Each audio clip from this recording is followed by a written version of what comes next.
A little sick story. Ever since the fates slapped me with early onset menopause, I've been having weird, strong reactions to smells.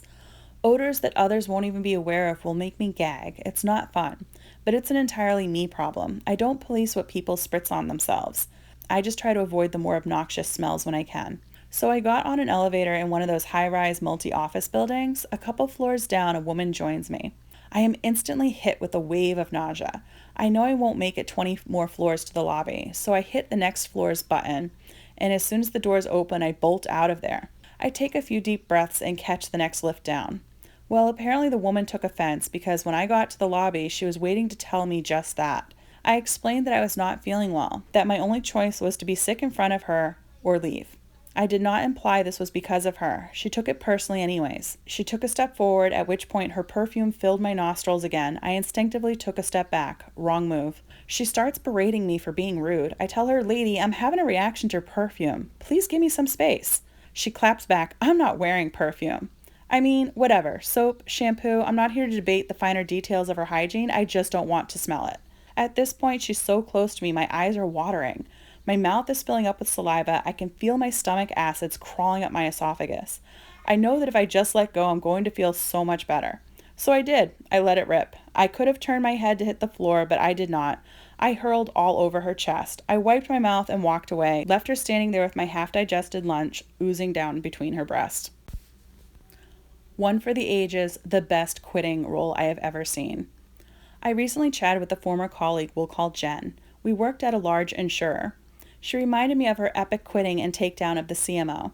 The workplace was absolute hell. 2 to 3 people crying at their desk, being singled out for minor mistakes, and called every name in the book by execs in meetings, etc. Jen had sent an urgent email blast promoting a new benefit. However, she sent it to the wrong email list. No big deal in the grand scheme. The CMO emailed our 150 plus marketing department saying something like, "Jen screwed up big time. Hopefully no one else is this dumb to do it again." That night, Jen swiped into the building, cleaned out her desk, left her badge and laptop, but not before replying all to the CMO's mail with "F you, everyone minus," insert CMO and director names. It was a pleasure. I feel bad for you all, and attached a PNG of an email sent to her by CMO prior to sending the wrong email, where the CMO and director improved it and the audience. To this day, it makes me laugh, and I respect the hell out of her. This guy drives very loudly by my house every day. I found out where he lives and do the same.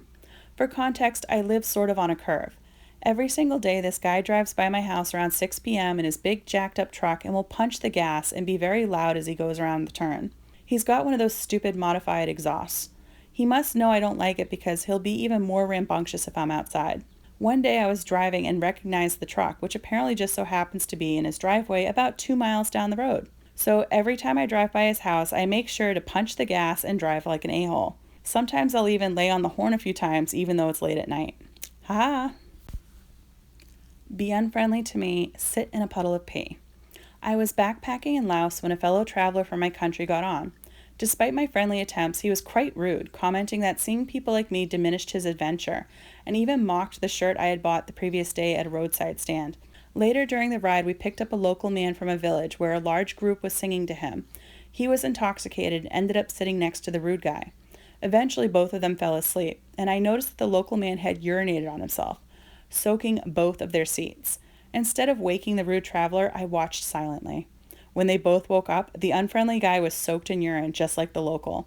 I could have woken him to spare him from waking up in a puddle of urine, but I chose not to.